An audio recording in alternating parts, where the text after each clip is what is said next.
Okay, before we get into the word, into the message that God laid on my heart, that I truly feel that it's a timely message that God wants to give to you guys. There's no accident. The stuff God's been revealing to me, I was like, wow, that's powerful.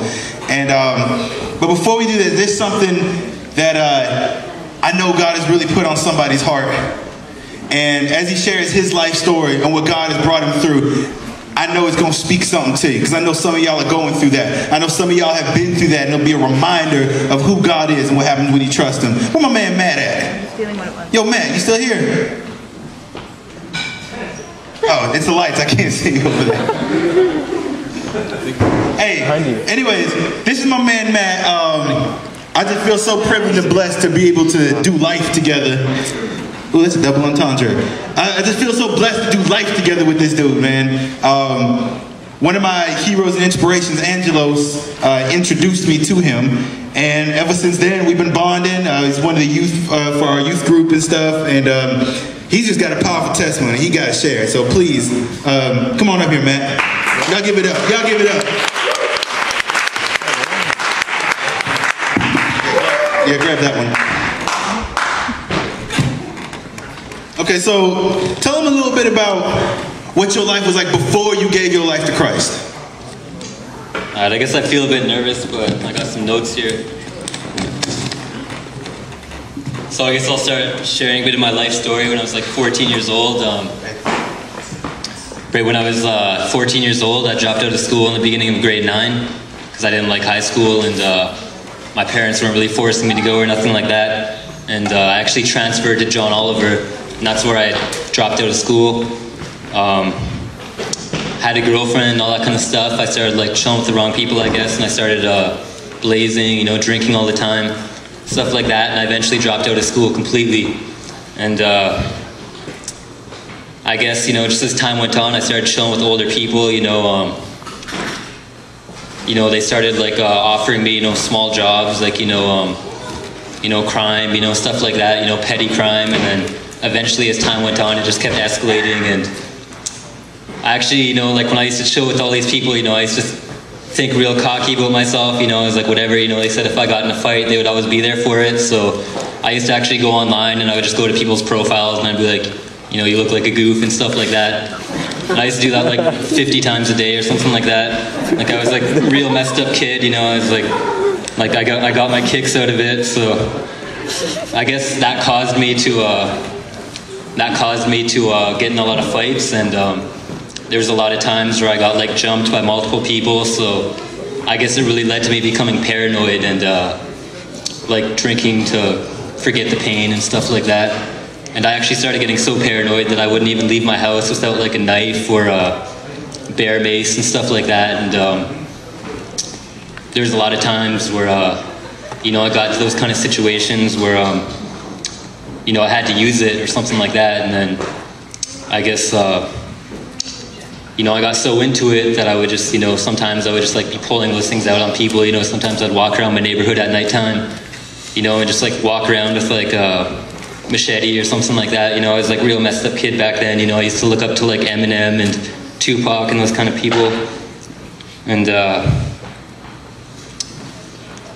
yeah. So basically, suffice it to say, you live a certain lifestyle that at the end of the day, the culmination of it is you didn't really like it. It left you paranoid. It left you angry at other people, and yeah. So what changed all that? What happened? What was some of the events that led you on the path you're on now?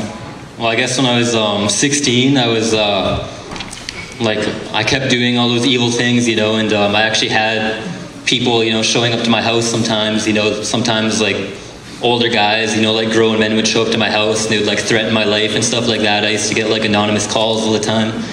And it was a real messed up time in my life. So I had this uncle named Will. He was a real cool guy. I didn't know him that well. I just knew that he was really nice and funny. And I was like, yo man, can I come stay at your house for a month? Because, it's not really working out at my house and whatever, right? So he was like, yeah, sure, come over. So after a few days of going there and chilling with him, he would bring me out to go golfing or to play basketball or something like that. And he started telling me about Jesus. And I was like, I don't even want to hear any of that. I don't believe in Jesus. I don't know if you guys know about residential schools, like with the Catholics did to the native people. But that was basically why I hated like any type of religion. So I was like, I don't even want to hear none of that, you know what I'm saying? But he started explaining to me, and he started explaining to me about like fruit of the Spirit and stuff like that, and how if the residential school people were really followers of Jesus, that they wouldn't have been doing what they're doing to my people, right? So I actually eventually started believing in God after like a week. We did a Bible study every day, him and his wife, and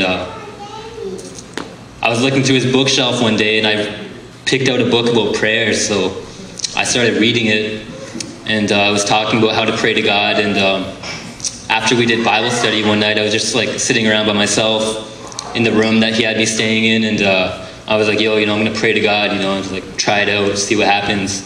So I literally prayed for like a whole hour, and then finally after an hour I actually heard, God say, like, I love you, my son. And it was like just such a crazy experience that, I couldn't like process it or anything like that, so I just kind of like broke down. Yeah. Okay, and then so I remember when you was telling this to me, you said something about you had a homeboy who got into some trouble, and even though you was in a environment that was like really good and really healthy, you was growing into the ways of the Lord. You said one of your homeboys got in trouble, so it led you to drop all that and then go back into that lifestyle to try to do stuff with him, right? Yeah, I guess something stupid happened. Some other people were like, one of my good friends here in Vancouver, like a lot of people were like, whatever, right? We're gonna like beat you up really bad, all that kind of stuff. So I was like, he asked me to come and, chill with him all the time. So I was like, whatever, I'm like, screw this stuff, like this stuff isn't saving my friend, I don't see it saving my family or anything like that. So I was like, I'm gonna go back to Vancouver, I'll see you later. So I went back to Vancouver and actually like, yeah, some... Well, you can get into it, you can explain it, because I actually, I think this part is actually kind of relevant. Okay. All right, well, I guess one day I was at my friend's house, and we were like, we were all dropouts, so we were all just sitting around in his house. He was actually a dealer, so we were like, doing drugs, stuff like that. And I was like, they were like, yo, let's drive to the store. So we drove to the store, and... You don't have to get in super detail, but what happened at the... No, I'm just, it's just for the relevant parts. Because there was one part of the story I was like, wow. You said when you... Oh, okay. Well, anyways, basically we went to the parking lot. We went to the parking lot, and we were all tripping out, and I guess out of nowhere I started raging out, and I like threw my sunglasses on the ground, I started smashing them, I was screaming at people, I was just tripping out pretty badly, I guess. And they called the cops on me, and I got in a fight with the police, and they were actually going to send me to jail, but I was in the paddy wagon, and I started thinking about Jesus, it's like, this lifestyle isn't really worth it, like they had me in the paddy wagon for a really long time, like more than an hour just in the paddy wagon, sitting in the parking lot, doing paperwork and stuff like that, and they heard me start praying inside of there, like I was actually praying inside of there, and they opened up the door and they were like, do you actually believe what you're saying, or are you just trying to trick us, something like that? And I was like, no, I actually believe this, my uncle told me about it, and they actually decided to let me off with no charges. And that's amazing. I remember when he told me this, when we were sitting in the car and we was talking about what we was going to talk about, he said this one part about it. He said, when I was in there and I was locked up and all I could see was the four walls, he said he was tripping out hard, obviously, right?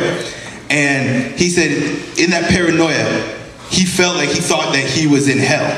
Like he wasn't in jail. Like he literally thought he was in hell. And that's what got him like really scrambling and paranoid. And he's like, you told me this. I didn't. Let me know if I'm adding anything. Or yeah, you told me that. I was kind of tripping out pretty bad, I guess, and I was inside of there, and I actually, since I just received Christ like a few months before that, I actually, I thought I was in hell. I was like, damn, I died and I went to hell, and I'm gonna be stuck in here for eternity. I didn't really know what hell was like, but I thought that I was actually gonna be stuck in there for eternity, because it was, it was dark in there. Felt really evil. I felt alone. I felt away from God. So I actually thought I was in hell, but then I started praying. Then they opened up the doors, and I was like, oh, nice, I'm actually not in hell. I'm actually still alive. So. Praise God, praise God. Yeah, just literally having Jesus will make it sure that you never go to hell. And so that's the huge thing with that. Okay, so then there was this one part that I was like, wow. You was walking down the street, right? You was searching for a church. You got to tell them this part. All right, well, this part's a bit trippy. You know, I don't really care if anybody believes it or not, because one part that I forgot to tell in my testimony is, you know, some of those gang members are real into like occult lifestyle, and I was like, they're actually getting me into those kind of beliefs. And I guess when I was searching for a church, I kind of seen a demon for like a minute or something like that, standing underneath a tree in the shade, and it was telling me, you know, it was like, you know, don't you want to live that, you know, lifestyle where you're like lots of quick money, you know, whatever, right? And you know, I was like, I actually got so scared of going to hell that I was like, no, I don't want none of that, and I just walked away real fast. And as soon as I turned the corner, the church was right there. And then after that, I went to church and continued going to church, and then since then, I've been following Jesus. Praise God. Praise Him.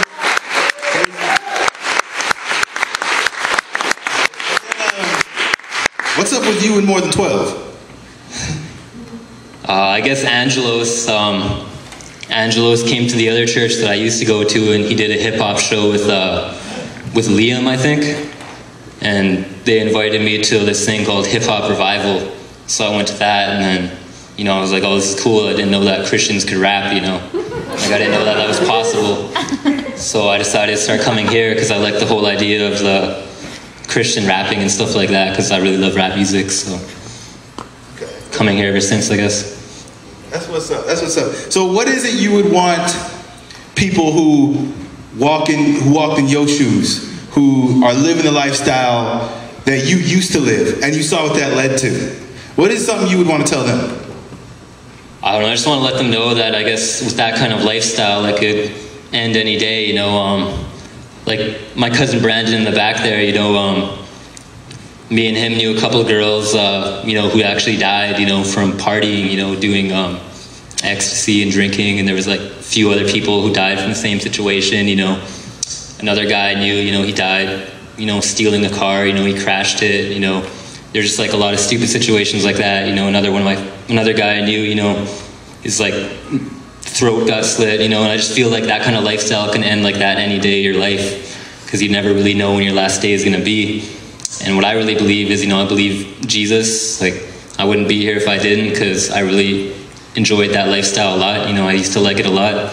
You know, I didn't want to give it up for anything. Like, it was actually really hard to give it up to come to church, but when I actually started coming to church, you know, God filled me with a lot of joy, and He made it actually pretty easy to quit blazing and drinking. You know, actually all I did was pray, and, you know, I had faith, and God made it pretty easy to quit. And that's what's up. And this is just the beginning. Y'all give it up. Y'all give it up. Y'all encourage this brother. Y'all encourage this brother. Right?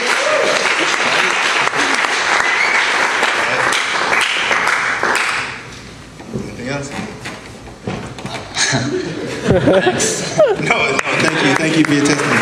Hey, and don't be afraid to tell your testimony to any and everybody, man. I've seen where you give your testimony in the middle of the street, in line at the bank, you know what I mean? Like, I've seen it actually do some stuff for somebody, all right? So don't be afraid to your friends, your homeboys, your coworkers, dude who comments on your Facebook. Just don't be afraid to give that testimony and tell them about Christ, because it is the only way.